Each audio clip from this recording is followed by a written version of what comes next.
Time 9:02 AM. Day 7. நேற்று என்ன நடந்துச்சு?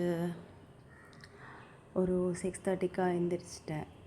லைக் சீக்கிரமாகவே எழுந்திரிச்சிட்டேன். ஹோம் சிக்காகவே இருந்துச்சு. ஓகே, கொஞ்சம் நேரம் தான் இருப்பேன் வீட்டில். அதுக்கப்புறம் சென்னைக்கு போகணும். ஸோ கொஞ்ச நேரம் அப்பா அம்மா கூட அக்கா கூட ஸ்பெண்ட் பண்ணலான்னு தோணுச்சு. அப்புறம் அப்பா டீ போட்டு கொடுத்தாரு, மில்க் டீ, எனக்கும் அக்காவுக்கும். அதுக்கப்புறம் அம்மா வீடெல்லாம் பெருக்கி கொடு அப்படின்னாங்க அக்காக்கிட்ட. அக்காவுக்கு வேறு கொஞ்சம் வயிறு வலியா, அப்போ நான் சொன்னேன் நானே பண்ணிக்கிறேன் அப்படின்னு வீடெல்லாம் ரூம் போட்டுட்டேன். அதுக்கப்புறம் அம்மா போடலான்னு அம்மா நினச்சிட்டு இருந்தாங்க. நான் சொன்னேன் நான் போட்டு தரேன், நீங்கள் பண்ண வேண்டாம், நான் தான் இருக்கேன்ல அப்படின்னு வறுபிடிச்சி போட்டேன். அதுக்கப்புறம் அம்மா எங்களுக்கு தோசை சுட்டு கொடுத்தாங்க. தோசை அண்ட் தேங்காய் சட்னி. தேங்காய் அரைக்க நான் தான் அம்மாவுக்கு ஹெல்ப் பண்ணேன். தேங்காய் ஃபஸ்ட்டு ஸ்லைஸ் பண்ணி அந்த வேலையெல்லாம் பண்ணது நான் தான்.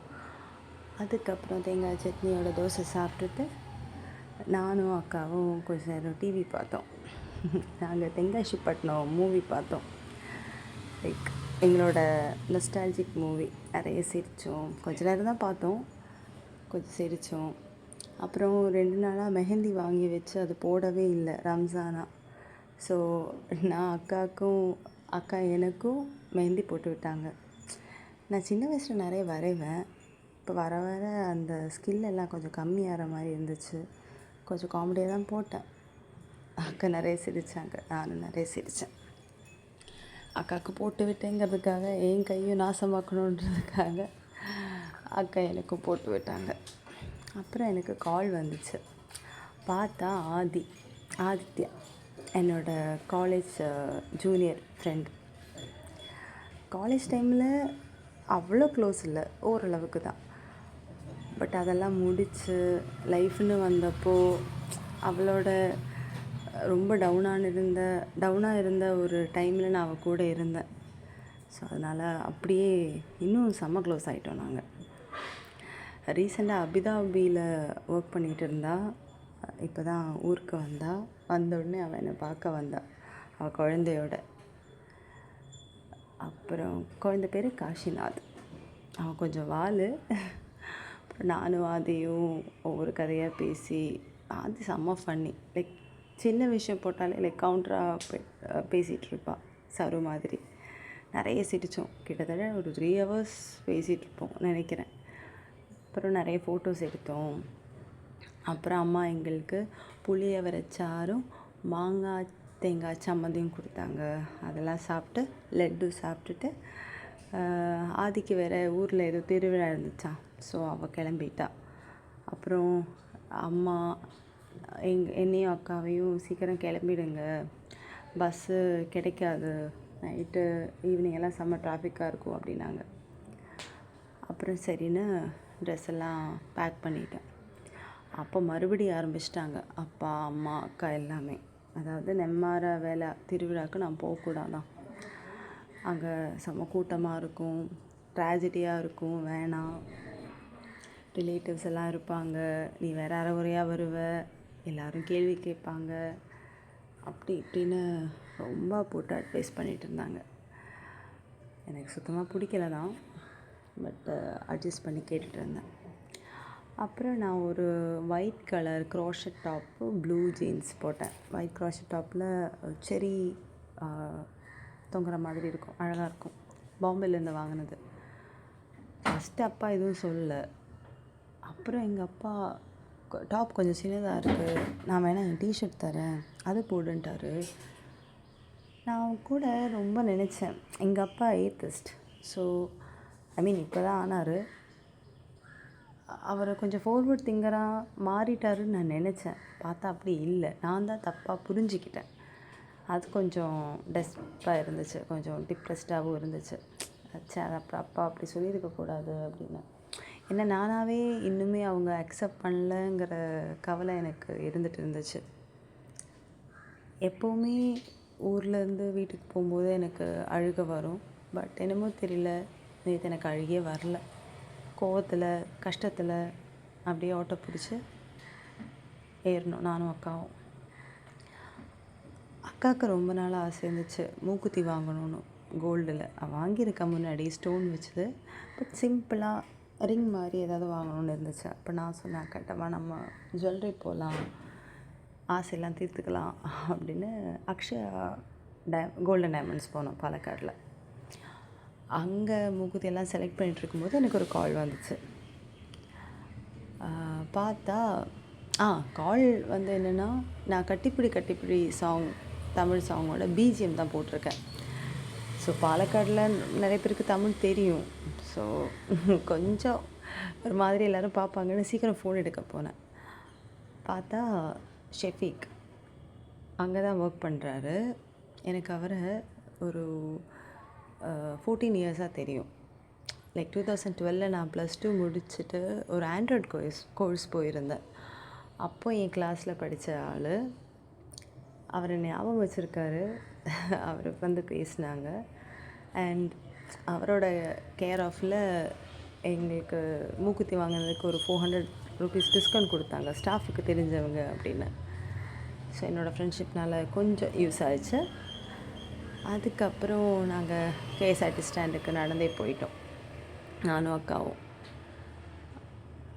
அக்காவுக்கு கடைசி வரைக்கும் ஷாதா ஷேக்கு வாங்கி கொடுக்க முடியலன்னு வாங்க போனேன். ஆனால் அங்கே எங்கேயும் கிடைக்கல. செம்ம க்யூவாக இருந்துச்சு கேஎஸ்ஆர்டி ஸ்டாண்டில். எல்லோரும் கோயம்புத்தூருக்கு போகிறதுக்கு இருந்தாங்க. ஸோ நிறைய இருந்துச்சு. ஸோ க்யூ நின்று ஃபைனலி சீட்டு கிடச்சிது. நாங்கள் பஸ்ஸில் ஏறி நானும் அக்காவும் பேசிகிட்டே இருந்தோம். அக்கா அந்த டாபிக் மறுபடியும் எடுத்தாங்க, திருவிழா டாபிக். அதாவது நான் வந்து நல்ல மனசுள்ளவளாம், நான் பெட்டில் வரான். ஸோ திருவிழாவில் அவ்வளோ பட்டாசு வெடிக்கும், அவ்வளோ உயிரினங்களுக்கு அது பாதிக்கும், நீயும் அந்த மாதிரி பண்ணாத, அப்பா அம்மா சொல்கிறேன்னு சொல்ல, நான் இந்த ரீசனுக்கு தான் சொல்கிறேன், நீ போகாத, வேறு எங்கே இடத்துக்கு வேணால் போ, அங்கே மட்டும் போகாத, தனியாக போகாத, ஃப்ரெண்ட்ஸோடு போகாத, அப்படி இப்படின்னு அக்காவும் என்ன அட்வைஸ் பண்ணிட்டேன். ஓரளவுக்கு தான் என்னால் அட்வைஸ் எல்லாம் கேட்க முடியும். லைக் எனக்கு தெரியுது அவங்க மேனிப்புலேட் பண்ணுறாங்கன்னு எனக்கு தெரிஞ்சும் அதை நான் கேட்டு யூஸ் இல்லை. எனிவே எண்ட் ஆஃப் த டே நான் எடுக்கிற டெசிஷன் தான். யாரும் என்னோடய டெசிஷன் எடுக்க நான் விட்டதில்லை, விடவும் மாட்டேன். எனக்கு பிடிச்சதான் பண்ணுவேன், எனக்கு பிடிச்சா கண்டிப்பாக பண்ணுவேன் அப்படி. ஸோ அப்படி ஆத்துப்பாலை நாங்கள் இறங்கிட்டோம் நானும் அக்காவும். இறங்கிட்டு பசிச்சது. ஸோ என்ன டின்னர் அப்புறம் கிடைக்காதுன்னு நானும் அக்காவும் ஆத்துப்பாலத்துலேருந்து கோயம்புத்தூர் ரோட்டுக்கு நடந்துகிட்ருந்தோம். நான் வேறு ஒயிட் கலர் ஷூ போட்டிருந்தேன்.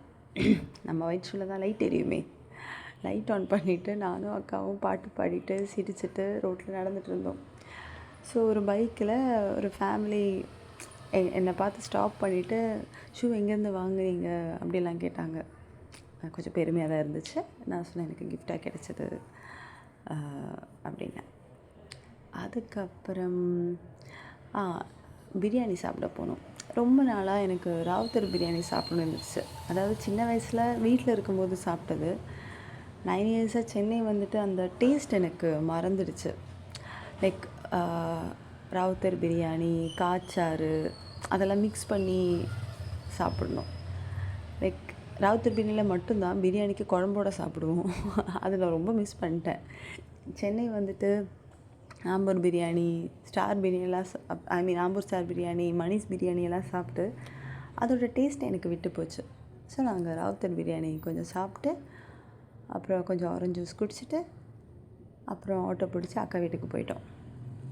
அக்கா வீட்டுக்கு போயிட்டு ஃப்ரெஷ்அப் ஆகிட்டு கொஞ்சம் நேரம் தான் இருந்துச்சு. அவ்வளோ நேரம் அக்கா கூட கொஞ்சம் ஸ்பெண்ட் பண்ணிவிட்டு திரும்ப காந்திபுரத்துக்கு பஸ் ஏற போகலான்னு பிளான் போட்டேன். எனக்கு ஒரு கசின் இருக்கான், ஆஷிக். லாங் டிஸ்டன்ஸ் கசின் தான். சரியா ஈதுக்கு அவனை பார்க்கலையே, அப்படியே அவனையும் பார்த்துட்டு போகலாம் அப்படின்னு அவனை கால் பண்ணேன்.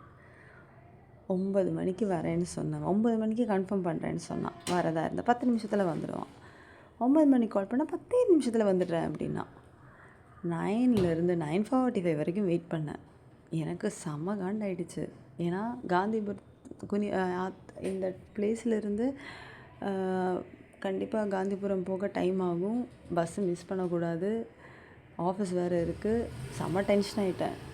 அவன் வேறு வழியெல்லாம் தெரியும், நான் பார்த்துக்கிறேன் அப்படி இப்படின்னுலாம் சொன்னான். கடைசியில் அவனுக்கும் வழி மறந்துடுச்சு. அப்புறம் நடந்து போய் ஃபோன் பண்ணி பேசி எப்படியும் ஒரு 9:55க்கு தான் அவனை பார்த்ததே. நினச்சேன் 10:10க்கு பஸ்ஸு கன்ஃபார்மாக மிஸ் ஆகிடும்னு. நல்ல வேலை, bus Chris travels 30 minutes late. அதனால் பொறுமையாக நானும் ஆஷியும் பைக்கில் காந்திபுரம் போனோம், ஹோட்டல் தமிழ்நாடு முன்னாடி. அங்கே போய் இருந்து நின்று கொஞ்ச நேரம் பேசணும். லைக் நான் எங்களுக்கு அவ்வளோ பேச இடமும் பொருள் எதுவும் இடம் ஏவல் எதுவும் கிடைச்சதும் இல்லை சின்ன வயசில். இப்போது யாரையும் பயப்படவும் தேவையில்லை. ஸோ பேசிகிட்டு இருந்தோம், கொஞ்சம் நேரம் பேசினோம்.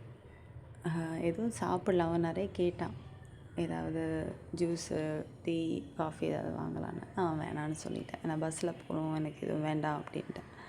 அப்புறம் கொஞ்சம் நேரம் பேசி பஸ்ஸு வந்துடுச்சு.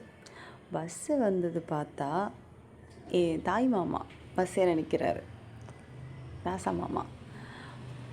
ராசமாமா பார்த்து ஷாக் ஆகிட்டேன். ராசமாமா பார்த்துட்டே இருந்தப்போ அவர் என்னை திரும்பி பார்த்துட்டு அவரும் ஷாக் ஆகிட்டார். கோயின்சிடென்ஸாக ஒரே பஸ்ஸில் ஏறணும். ஹைஃபை கொடுத்தேன் பார்த்ததுமே, மாமாவும் கொடுத்துருந்தாரு.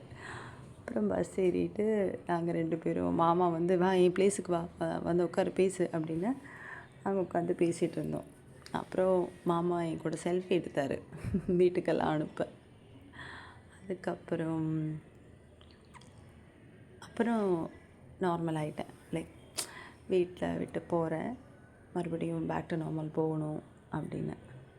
அப்புறம் ரோபிக்கு கொஞ்சம் நேரம் டெக்ஸ்ட் பண்ணேன். அப்புறம் எனக்கும் டயர்டாக இருந்துச்சு, 2 நாள் சரியாக தூங்காமல் அப்படியெல்லாம் இருந்து. ஆடியோ ரெக்கார்ட் பண்ண ட்ரை பண்ணேன் ரொம்ப நேரம். பட் அந்த பஸ்ஸு நாய்ஸு எதுலேயுமே வாய்ஸ் கரெக்டாகவே ரெக்கார்ட் ஆகலை. அப்புறம் இதுக்கு மேலே முடியாதுப்பா அப்படின்னு படுத்துட்டேன். கொஞ்ச நேரம் தூங்கினேன். அப்புறம் காலையில் ஒரு 8:15க்கா ஷோலிங்கநல்லூர் வந்துட்டேன். அங்கே நின்று இறங்கி ஆட்டோ புக் பண்ணேன், ஆனால் கிடைக்கவே இல்லை எந்த ஆட்டோவுமே. எல்லோரும் சிஎன்ஜி காசு ஏறினதுனால எக்ஸ்ட்ரா பே பண்ணுங்க அப்படின்னு. அதாவது ஷோலிங்கநல்லூர் ஜங்ஷன்லேருந்து வீட்டுக்கு ஒரு 1 கிலோமீட்டர் தான் ஆகும், அதுக்கே 100 ரூபா கேட்குறாங்க அப்படின்னு நான் வந்து கொடுக்காமல் இருந்தேன். அப்புறம் ரேப்பிடோ புக் பண்ணேன். அந்த புக் பண்ணுற டைமில் ஒரு காரு கரெக்டாக என் முன்னாடி தான் வந்து ஸ்டாப் பண்ணியிருக்காரு. மகாராஷ்டிரா வண்டி. அதுலேருந்து ஒரு பையன் இறங்கி வந்தான். ரொம்ப நேரமாக பார்த்துட்ருக்கான். அவனுக்கு என்கிட்ட ஏதோ பேசணும்னு இருக்குது, ஆனால் நம்ம வந்து பேசுகிற மாதிரி மூஞ்சி வச்சுட்டு மாட்டோம்ல. வெளியே ஒரு என்னை பார்க்க வெளியே ஆட்டிடியூட் இருக்கிற மாதிரி இருந்தாலும் நான் கொஞ்சம் கூலாக பேசுகிற பர்சன் தான். அந்த பையன் கொஞ்சம் தயங்கி நின்னா. அப்புறம் நானும் ரேப்பிடோவில் ஏறி வந்துட்டேன். வந்ததுக்கப்புறம் தான் ஆடியோ ரெக்கார்ட் பண்ண முடிஞ்சுது. இங்கே வந்து பார்த்தா ஜோசி ஷேடோலாம் எனக்காக வெயிட் பண்ணிகிட்டு இருந்தாங்க. ரொம்ப நாள் கழித்து பார்க்குற மாதிரி இருந்துச்சு. அவ்வளோதான், Day 7 டன். கத்திரி கட்டும் കരുമ്പൻ കണ്ടൊരു കാട്ടിലെത്തി എന്തിരി കണ്ട് കൊതിച്ച് കാട്ടിലെ വെള്ളം കുടിച്ച് കൊമ്പത്ത് നോക്കി നിന്നു